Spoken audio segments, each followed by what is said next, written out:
Depuis quelques jours, les Iraniens sont dans la rue pour protester contre l'augmentation du prix de l'essence, une augmentation de plus de 50%.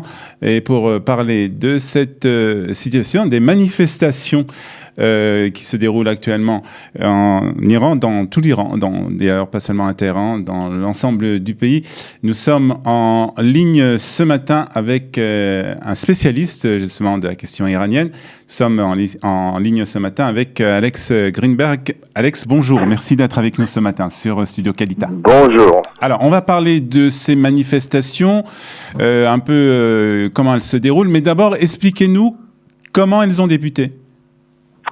Et en fait, toute cette onde de contestation a été provoquée par la hausse de prix d'essence qui était, c'est-à-dire la hausse de 50%. 200%. Ah, 200%. 200%, c'est trois fois plus qu'auparavant. Donc, c'est ça qui explique l'agitation et tout ce qu'on peut voir. Alors, cette hausse du prix de l'essence a été décidée en raison de la situation économique du pays, de l'Iran actuellement, je suppose. Oui, il faut prendre en considération quelques nuances. D'abord, le président Rouhani a annoncé il y a quelques jours qu'en fait, les sanctions causent un dégât immesurable à l'économie nationale. C'est qu'il a nié il y a quelques semaines, et il a dit que devant les pays de défis inouïs se dressent devant les pays qu'on ne les a vus jamais depuis la révolution de 79, mais cette décision de la hausse de prix a été prise par un conseil pour la coordination économique, c'est-à-dire en contournant la délibération parlementaire. Mais elle est aussi ce qui est devenu aussi l'objet de critiques des parlementaires, mais les parlementaires font malin aussi, je pourrais dire, parce que il est évident que si le gouvernement avait essayé de passer cette décision légalement, le Parlement l'aurait bloqué. Oui. Alors, comment s'est traduit donc ces manifestations dans les rues de tout l'Iran d'ailleurs, hein. C'est pas seulement à Téhéran, les manifestations, c'est dans l'ensemble du pays. Donc, les manifestations se déroulent à travers tout le pays et pour le moment, la majorité des médias iraniens sont coupés de l'Internet. C'est l'information qu'on reçoit, on reçoit à partir de Twitter ou de médias iraniens à l'étranger. Mais il y a une nuance importante à tenir en compte. D'abord, et tant que le gouvernement n'efface pas ressort au service des gardiens des révolutions, et c'est la police normale qui disperse les manifestations, cela veut dire que le régime ne se sent pas en danger. D'accord. Uniquement si on voit la participation des gardiens de Pasdaran, des gardiens de la révolution, cela veut dire que le régime se sent en danger. Et c'est pas encore le cas. Ce n'est pas encore le cas parce que la contestation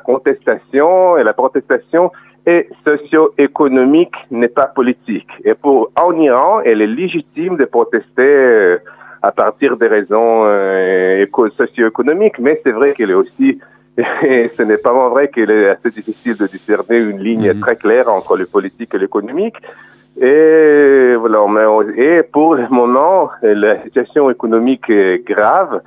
Ne fait pas le régime iranien de modifier sa politique régionale. C'est ça le but des sanctions et d'Israël aussi. Alors, vous avez parlé donc de cette situation économique qui est grave. On avait vu déjà, il y a, je crois, 2 ans, même peut-être un peu moins, déjà des manifestations dans les rues de l'ensemble du pays en Iran. C'était surtout des jeunes. Là aussi, cette fois-ci, ce sont plutôt des jeunes. Oui. En fait, ce sont presque toutes les couches de population qui sont touchées par cette hausse des prix, mais c'est surtout le jeune. Un des slogans de cette manifestation est Bikarim, Bikorim, Ayande Nadorim. Nous sommes sans emploi et sans avenir. Ouais. Donc c'est vraiment la situation dans laquelle se trouvent jeunes Iraniens qui est reflétée par ces manifestations. Il y a 2 ans aussi, lorsqu'il y a eu ces manifestations, on avait vu que en fait ça n'avait pas mis en danger le gouvernement ni les dirigeants iraniens. Est-ce que vous avez l'impression que cette fois-ci aussi, ces manifestations ne vont pas mettre en danger le gouvernement iranien?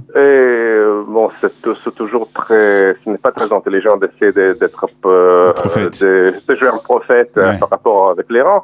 Mais pour le moment, je ne crois pas que le régime soit en danger, mais quand même les challenges, les défis qui s'accumulent à résoudre pour le gouvernement, pour n'importe quel gouvernement iranien, sont tels qu'il sera impossible de les ignorer à long terme. Et ça ne va pas faire écrouler le régime, mais ces problèmes sont innombrables. Et encore, je tiens à souligner quelque chose d'important, je crois, important pour tous les pays de la région. On voit la contestation populaire en Irak, au Liban, aussi contre les agissements iraniens dans ces pays.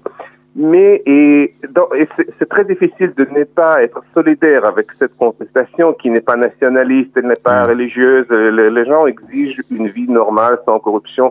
Mais le problème est que leur notion de vie normale est influencée par ce qu'ils voient dans les chaînes de télé occidentales ou peut-être Israël.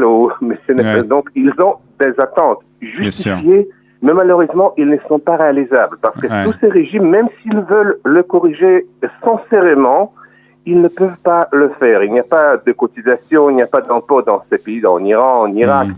Donc, le gouvernement, même s'il n'est pas corrompu, même s'il devient un gouvernement français ou scandinave hollandais, il ne peut pas faire ce que le jeune revendique. Ouais. Donc, cette situation, est-ce que vous avez l'impression que le gouvernement va prendre des décisions justement pour essayer de contrecarrer ces manifestations qui ont lieu un peu partout en Iran? Ils contrecarrent déjà des manifestations, mais ce sera toujours limité. Ils vont ouvrir le feu uniquement que c'est vraiment ça déborde ou met en danger des institutions gouvernementales. Mais pour le moment, ça n'impose pas. Je souligne pour le moment, ça ne met pas en danger le gouvernement. Ils sont en fait l'ensemble des mesures que le gouvernement peut prendre pour faire quelque chose est bien limité. Cette hausse des prix dont on nous parle a été prise aussi pour aider à subventionner les besoins des pauvres. C'est ça qui est le but de cette hausse des prix. C'est pas parce qu'ils ont décidé comme ça c'était le prix. Donc, parlez-nous un peu de la situation économique justement en Iran. Comment cela est ressenti par un Iranien moyen? Et chaque Iranien peut sentir les conséquences graves de la crise, mais encore il faut prendre en considération que l'Iran a de réserves monétaires très solides, à peu près 60 milliards de dollars. D'accord. Donc l'Iran est très loin d'un écroulement économique, d'un collapse. C'est-à-dire l'Iran n'est ni l'URSS en 91, dont je me souviens en tant qu'enfant, c'est-à-dire en URSS à Moscou en 91, il n'y avait pas de repas de denrées alimentaires dans les magasins. C'est ça la crise économique. Comme aujourd'hui au Venezuela, il n'y a pas de papier de toilette, les gens ne peuvent pas se permettre d'acheter le repas. En Iran, rien de pareil. C'est pas la situation. Oui, il y a la corruption, mais dans la moitié des États du monde, il y a la corruption et l'inflation. Très bien. Eh ben, en tout cas, merci pour ces explications concernant donc justement ces manifestations qui ont lieu actuellement en Iran suite à donc une augmentation de 200% du prix de l'essence. Merci Alex Greenberg d'avoir été avec nous ce matin sur Studio Qualité. Merci à vous, bonne journée.